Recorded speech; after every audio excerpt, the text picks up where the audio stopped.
Hello students, ఈరోజు మనం 10th క్లాస్లో second chapter acids, bases and salts గురించి నేర్చుకుందాం. అసలు ఈ యాసిడ్స్ అండ్ బేసెస్ అంటే ఏంటి అంటే, ఒక కాంపౌండ్ ఉంటే ఇచ్చారంటే మనకి ఆ కాంపౌండ్ తాలూకా కెమికల్ నేచర్ ఈ యాసిడ్ ఆర్ బేస్. అంటే మనకి ఒక కాంపౌండ్ ఇచ్చారనుకోండి, అది ఎసిడిక్కా లేదా బేసిక్కా. ఇంకోటి కూడా ఉంటుంది, ఈ ఎసిడిక్ యాసిడ్ అండ్ బేస్ అనేది కలిపితే మనకి వచ్చేది న్యూట్రల్ కాంపౌండ్. అంటే ఈ వచ్చే కాంపౌండ్ అనేది నెయిదర్ యాసిడ్ నార్ బేస్. అంటే ఈ రెండూ కాదు. అంటే ఏంటి, ఈ యాసిడ్ అండ్ బేస్ అనేవి ఎగ్జాక్ట్గా ఆపోజిట్గా ఉంటాయి. Acid and bases are exactly opposite to each other. So ఈ రెండు కలిపితే మనకి న్యూట్రల్ కాంపౌండ్ వస్తుంది. ఆ న్యూట్రల్ కాంపౌండ్ అనేది యాసిడ్ కాదు, బేస్ కాదు. అంటే ఫర్ ఎగ్జాంపుల్ నేను +x -x తీసుకున్నాను అనుకోండి, ఏమొస్తుంది? 0, క్యాన్సిల్. అదే అనమాట యాసిడ్ బేస్, ఆపోజిట్. మనకు 0 అంటే న్యూట్రల్ కాంపౌండ్. సో ఇది acid, base and neutral compounds గురించి. అసలు ఒక యాసిడ్, బేసెస్ వాటి క్యారెక్టరిస్టిక్స్ ఏంటో చూద్దాం. Acid, base. First, acids are sour in taste. Sour in taste అంటే మనకి అన్ని యాసిడ్స్ కూడా పుల్లగా ఉంటాయి. Bases are bitter in taste. Bitter in taste. So next, acid అనేది సెకండ్ క్యారెక్టరిస్టిక్. యాసిడ్ అనేది లిట్మస్ పేపర్ అనేది ఉంటుంది కదా మనకి, అది బ్లూ టు రెడ్గా మారుతుంది. లిట్మస్ పేపర్ బ్లూ తీసుకుంటే మనకి అది రెడ్గా మారితే మనకి ఇచ్చిన సొల్యూషన్ అనేది ఎసిడిక్ సొల్యూషన్. అలాగే రెడ్ లిట్మస్ పేపర్ అనేది బ్లూగా మారితే అది బేసిక్ సొల్యూషన్. ఓకే, నెక్స్ట్, అసలు యాసిడ్ డెఫినేషన్ ఏంటి? యాసిడ్ డెఫినేషన్ ఏంటంటే, ఈ యాసిడ్ అనేదాన్ని మనం వాటర్లో వేసామనుకోండి, మనకి H+ అయాన్స్ అనేవి రిలీజ్ అవుతాయి. అలాగే బేస్ అనేదాన్ని వాటర్లో వేసామనుకోండి, మనకి OH- అయాన్స్ రిలీజ్ అవుతాయి. H+ అయాన్స్ అయితే యాసిడ్, OH- అయాన్స్ అయితే బేస్. అంటే ఏ కాంపౌండ్ అయితే H+ అయాన్స్ని రిలీజ్ చేస్తుందో అది యాసిడ్. ఏ కాంపౌండ్ అయితే OH- అయాన్స్ని రిలీజ్ చేస్తుందో అది బేస్. సో ఇది యాసిడ్ అండ్ బేస్. యాసిడ్స్ మనకు తెలిసిన యాసిడ్స్ ఏంటేంటి? Lime, next టామరిడ్. టామరిడ్ అంటే చింతపండు, నిమ్మకాయ. So next vinegar, etcetera. ఇవన్నీ మనకు తెలిసిన యాసిడ్స్. వీటిలో మనకి ఈ లెమన్, ఆరెంజ్, లెమన్ వీటిలో సిట్రిక్ యాసిడ్ ఉంటుంది. వెనిగర్లో ఇంకో ఎసిటిక్ యాసిడ్ ఉంటుంది. ఇవన్నీ కూడా సంథింగ్ యాసిడ్స్ కిందకి వస్తాయి. మనం డైలీ యూస్ చేస్తున్న యాసిడ్స్ ఇవి. బేసెస్ ఏంటి? సోప్. మనం వాడే soap is a base. Next baking soda, NaHCO3. Next మనకి వాషింగ్ సోడా, Na2CO3. ఇవన్నీ కూడా మనకి బేసెస్ కింద చెప్తాం. సో ఇవి యాసిడ్స్ అండ్ బేసెస్. మనకి న్యూట్రలైజేషన్ రియాక్షన్ అనేది ఒకటి ఉంటుంది. న్యూట్రలైజేషన్ రియాక్షన్ ఏంటి? న్యూట్రలైజేషన్ రియాక్షన్ అంటే యాసిడ్ని బేస్తో రియాక్షన్ జరిపిస్తే మనకి సాల్ట్ వస్తుంది plus water. So when we react acid and a base, we get salt and water. ఈ సాల్ట్ అనేది ఏంటి? న్యూట్రల్. ఓకే, సాల్ట్ అనేది న్యూట్రల్. అంటే యాసిడ్ని బేస్ని మనం కంబైన్ చేస్తే, చూడండి ఇదే ఎగ్జాంపుల్.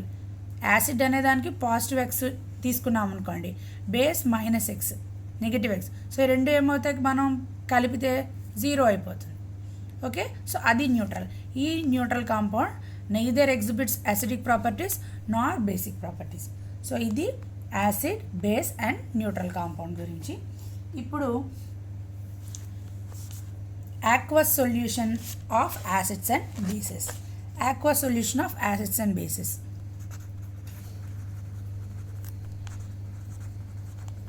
అంటే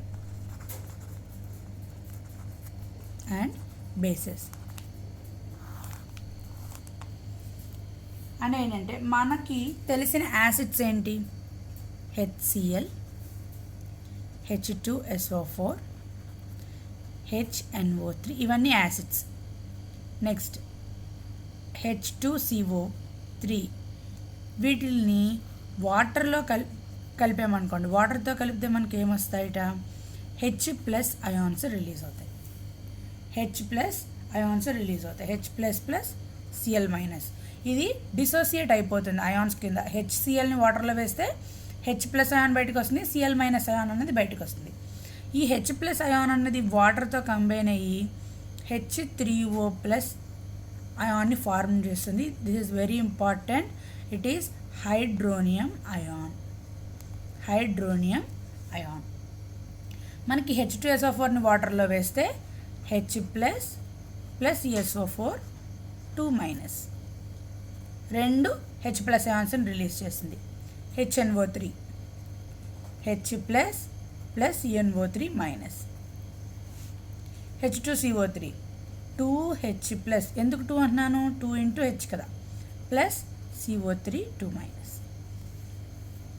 సో ఇవి యాసిడ్స్ అనేవి వాటర్లో వేస్తే మనకి H+ అయాన్స్ అనేవి రిలీజ్ అవుతాయి. సో ఇవి యాసిడ్స్ వాటర్లో వేస్తాయి. సో ఇప్పుడు బేసెస్ వాటర్లో వేస్తే ఏమవుతుందో చూద్దాం. NaOH కదా బేస్. వాటర్లో వేస్తే ఏమవుతుంది?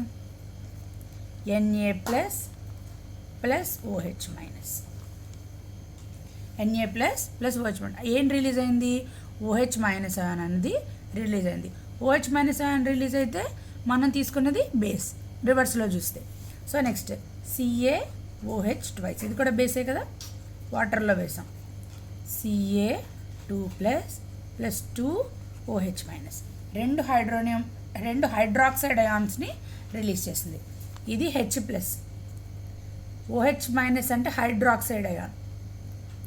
H3O+ అంటే hydronium ion. So next MgOH twice. దీన్ని వాటర్లో వేస్తే మనకి Mg2+ 2OH-. రెండు హైడ్రాక్సైడ్ అయాన్స్ అన్నవి బయటికి రిలీజ్ అవుతాయి. సో ఇవి aqueous solution of acids and base. అంటే మనం తీసుకున్న యాసిడ్ అయినా బేస్ అయినా వాటిని వాటర్లో కలిపితే మనకి యాసిడ్స్ అయితే H+ అయాన్స్ని రిలీజ్ చేస్తుంది, బేస్ అయితే OH- అయాన్స్ని రిలీజ్ చేస్తుంది. ఒక కాంపౌండ్ ఏదైతే H+ అయాన్స్ని రిలీజ్ చేస్తుందో అది యాసిడ్, ఏదైతే OH- అయాన్స్ని రిలీజ్ చేస్తుందో అది బేస్. ఓకే ఇది. So next alkalis. What are alkalis? Alkalis అంటే ఏంటి అంటే alkalis are bases which are water soluble. అంటే వాటర్ సాల్యుబుల్ బేసెస్ని ఆల్కలీస్ అంటాం. అన్ని బేసెస్ వాటర్లో సాల్యుబుల్ అవ్వవు. సో ఏవైతే వాటర్లో సాల్యుబుల్ అవుతాయో వాటిని ఆల్కలీస్ అంటాం. మనకి నెక్స్ట్ ఇంకా వచ్చే చాప్టర్స్లో ఏంటంటే ఆల్కలీ అని అన్నారు అంటే అవి బేసెస్. ఓకే, సో అందుకనే ఈ వర్డ్ ఇక్కడ మనకి చాలా ఇంపార్టెంట్. నెక్స్ట్ వచ్చేటప్పటికి మనం ఏం నేర్చుకున్నాం? యాసిడ్, బేసెస్, వాటి క్యారెక్టరిస్టిక్స్, అవి ఆక్వస్ సొల్యూషన్స్లో వేస్తే మనకి ఏమొస్తుంది. సో నెక్స్ట్ వచ్చేది chemical properties of acids. Next chemical properties of acids.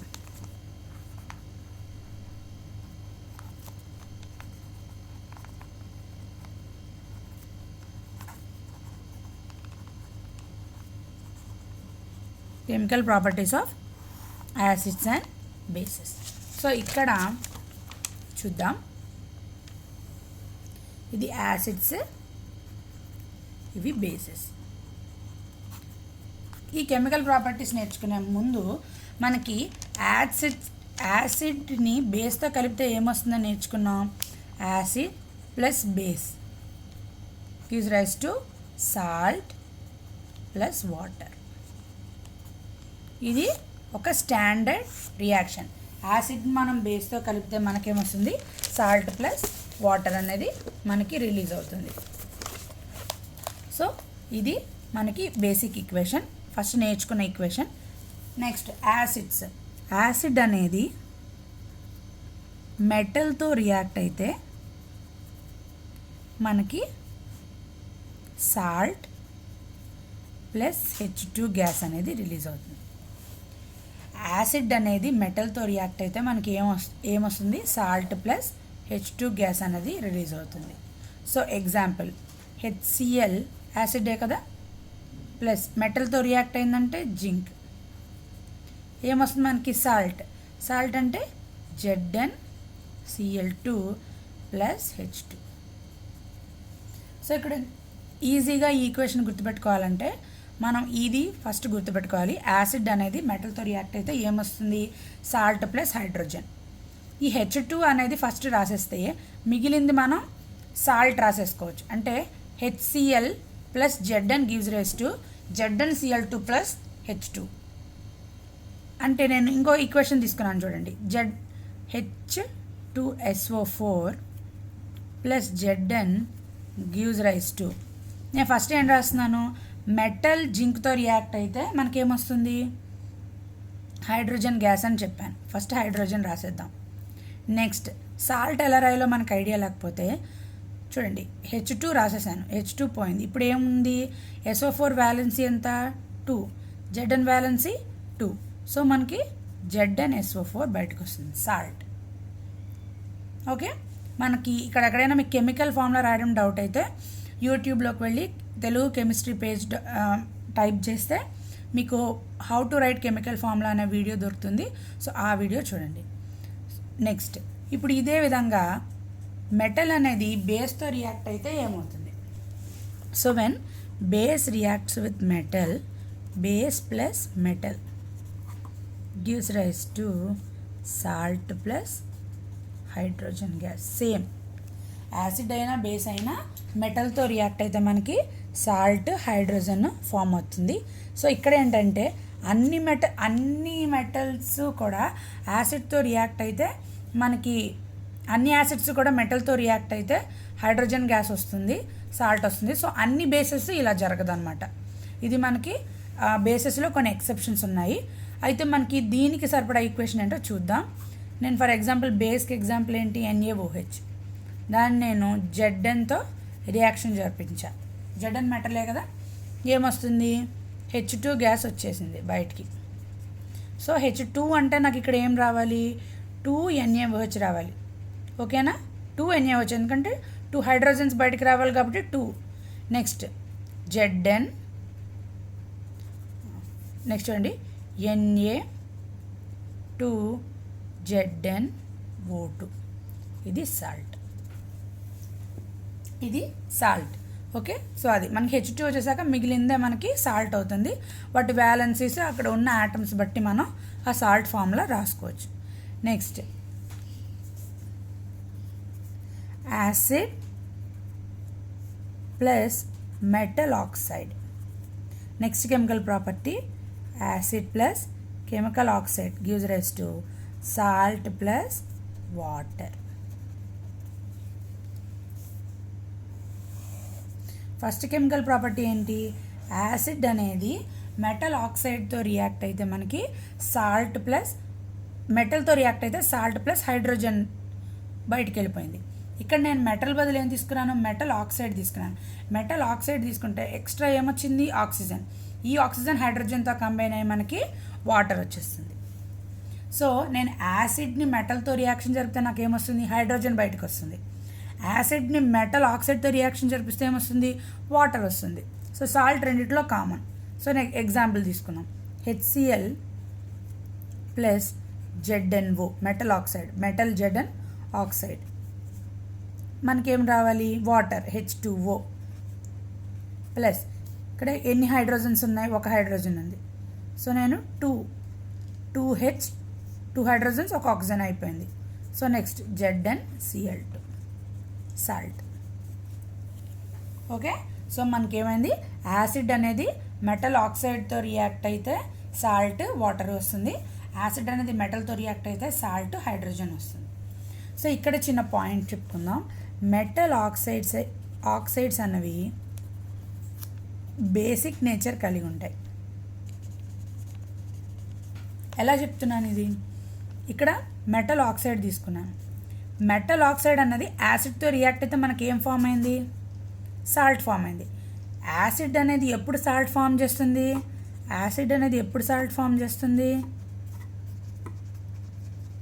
Acid దేంతో రియాక్ట్ జరిగితే సాల్ట్ ఫామ్ చేస్తుంది? బేస్. అప్పుడు ZnO ఏమైపోతుంది? Base. So metal oxides are basic in nature. Okay. So అదేవిధంగా ఇదే ఇక్కడ అప్లై చేసామనుకోండి, మనం ఏం తీసుకున్నాం? Base plus non metal oxide. ఎందుకు నాన్ మెటల్ ఆక్సైడ్ తీసుకుంటున్నాను? మెటల్ ఆక్సైడ్ ఆల్రెడీ బేసిక్ అని చెప్పాం. Non metal oxide acidic in nature, అది ఎసిడిక్ నేచర్లో ఉంటుంది. నాన్ మెటల్ ఆక్సైడ్ అయితే ఎసిడిక్. సో నాకేమొస్తుంది? Salt plus water. ఇది second property. Example NaOH plus non metals ఏమున్నాయి మనకి? SO2 sulphur dioxide gives rise to Na2SO4 plus H2O. Balance చేయండి ఈక్వేషన్ని. Na2 అంటే 2 NaOH ఉండాలి. Na2SO4 2 oxygens 4 oxygen 4 SO3 so Na2SO4. Okay. So SO4 అయిపోయింది. Hydrogens అన్ని balance అయ్యాయి. సో నాన్ మెటల్ ఆక్సైడ్ తీసుకుంటే మనకేమొస్తుంది? Salt plus water. సో ఇది బేస్ నాన్ మెటల్ ఆక్సైడ్తో రియాక్ట్ అవుతుంది, యాసిడ్ అయితే మెటల్ ఆక్సైడ్తో రియాక్ట్ అవుతుంది.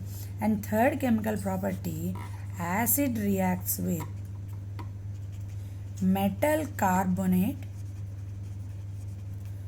Are metal bicarbonate. Carbonates and bicarbonates ఏమని చెప్పుకున్నాం మనం? ఇందాక ఏమని చెప్పాం? బేకింగ్ సోడా అవన్నీ ఏమని చెప్పాం? బేసెస్ అని చెప్పాం. బేకింగ్ సోడా అంటే ఏంటి? NaHCO3, అది బైకార్బోనేటే కదా, అంటే బేసే కదా. సో యాసిడ్ ప్లస్ బైకార్బోనేట్ ఇవి రియాక్ట్ అయితే ఏమొస్తుంది మనకి? సాల్ట్. యాసిడ్ బేస్తో రియాక్ట్ అయితే మనకు ఫస్ట్ వచ్చేది సాల్ట్తో పాటు వాటర్తో ఇంకా CO2 gases. Okay. So acid metal కార్బోనేట్తో కానీ బైకార్బోనేట్తో కానీ రియాక్ట్ అయితే మనకి salt, water and carbon dioxide extra వస్తుంది. ఎందుకు కార్బన్ డైఆక్సైడ్ ఎక్స్ట్రా వస్తుంది? కార్బోనేట్ తీసుకున్నాం, అది గుర్తుపెట్టుకోండి. కార్బోనేట్ తీసుకుంటే కార్బన్ డైఆక్సైడ్ ఎక్స్ట్రా వస్తుంది. సో యాసిడ్ అగైన్ HCl తీసుకున్నాను ప్లస్ NaHCO3, బైకార్బోనేట్ NaHCO3 తీసుకుంటే నాకేమొచ్చింది? సాల్ట్ కన్నా ముందు H2O plus CO2 plus NaCl. Salt రాసాను, ఏంటి? NaCl సాల్ట్, H2O 2 హెచ్లు ఒక కార్బన్ ఒక ఆక్సిజన్ నెక్స్ట్ CO2, అదే కదా వచ్చింది. కార్బన్ డైఆక్సైడ్ గ్యాస్ అనేది ఇక్కడ మనకి ఎక్స్ట్రా. కార్బోనేట్స్ కానీ బైకార్బోనేట్ కానీ తీసుకుంటే కార్బన్ డైఆక్సైడ్ అనేది ఎక్స్ట్రా. సో ఇదే యాసిడ్ కార్బోనేట్తో రియాక్ట్ అయింది అనుకోండి, అంటే Na2CO3 gives rise to H2O plus CO2 plus NaCl. Same ఇక్కడ 2 NaCl బయటకు వస్తుంది. ఓకే. సో అది మనకి యాసిడ్ అనేది కార్బోనేట్తో కానీ బైకార్బోనేట్తో కానీ మనకి రియాక్ట్ అయితే మనకు వచ్చేది water, carbon dioxide, NaCl, salt వస్తుంది బయటికి. సో ఎందుకు ఈ రియాక్షన్ మనకి చాలా ఇంపార్టెంట్ అని అంటే, యాసిడ్ అనేది మెటల్తో కానీ మెటల్ కార్బోనేట్తో కానీ బైకార్బోనేట్తో కానీ రియాక్ట్ అవుతుంది. మనకి ఎందుకు ఇంపార్టెంట్ అంటే, that is test for CO2. So acid అనేది మెటల్ కార్బోనేట్తో కానీ బైకార్బోనేట్తో కానీ రియాక్ట్ అయితే మనకి salt, water plus carbon dioxide gas release అవుతుంది. అయితే ఇక్కడ కార్బన్ డైఆక్సైడ్ గ్యాస్ రిలీజ్ అయింది అనడానికి మనకి ఏంటి ప్రూఫ్ అంటే, మనం లైమ్ వాటర్ సొల్యూషన్ తీసుకున్నాం అనుకోండి. లైమ్ వాటర్ సొల్యూషన్ అంటే CaOH ట్వైస్ ప్లస్ H2O, లేదా aqueous solution of lime water. ఇది తీసుకున్నాం అనుకోండి, ఇందులో అంటే ఈ సొల్యూషన్ ఒక బీకర్లో తీసుకొని మనం ఈ కార్బన్ డైఆక్సైడ్ ఒక పైప్ ద్వారా దీంట్లోకి తీసుకెళ్ళామంటే ఈ కలర్లెస్ సొల్యూషన్ అనేది మనకి టర్న్స్ మిల్కీ వైట్, అంటే మిల్కీ వైట్ సొల్యూషన్గా ఇది మనకి మారిపోతుంది. అంటే కాల్షియం హైడ్రాక్సైడ్ ప్లస్ వాటర్ అనేది ఒక కలర్లెస్ సొల్యూషన్. ఎందుకు? ఈ కాల్షియం హైడ్రాక్సైడ్ అనేది కంప్లీట్గా వాటర్లో సాల్యుబుల్ అయిపోయే బేస్. సో ఈ కలర్లెస్ సొల్యూషన్లోకి మనం కార్బన్ డైఆక్సైడ్ పాస్ చేస్తే మనకి అది మిల్క్లా తయారవుతుంది అన్నమాట ఆ వాటర్. సో అది మిల్కీ వైట్ కలర్లోకి వచ్చేస్తుంది. సో అది మనకి టెస్ట్ ఫర్ CO2 అనమాట. నెక్స్ట్ ఇదే కాల్షియం హైడ్రాక్సైడ్ అన్నది కార్బన్ డైఆక్సైడ్తో రియాక్ట్ అయితే మనకి కాల్షియం కార్బనేట్ వస్తుంది అన్నమాట, white precipitate. Calcium carbonate which is white precipitate. నేను వచ్చిన దానికి మళ్ళీ ఎక్స్ట్రా ఎక్కువ CO2 నేను పంపిస్తే నాకు వైట్ ప్రెసిపిటేట్ వస్తుంది. సో అది రియాక్షన్, ఇది రియాక్షన్. సో మనకి యాసిడ్స్ ఏంటి, యాసిడ్స్ బేసెస్ అంటే ఏంటో చూసాము. వాటి తాలూకా ఆక్వస్ సొల్యూషన్లో డిజాల్వ్ చేస్తే యాసిడ్ని బేసెస్ని ఏమొస్తుందో చూసాం, అండ్ కెమికల్ ప్రాపర్టీస్ కూడా చూసాం.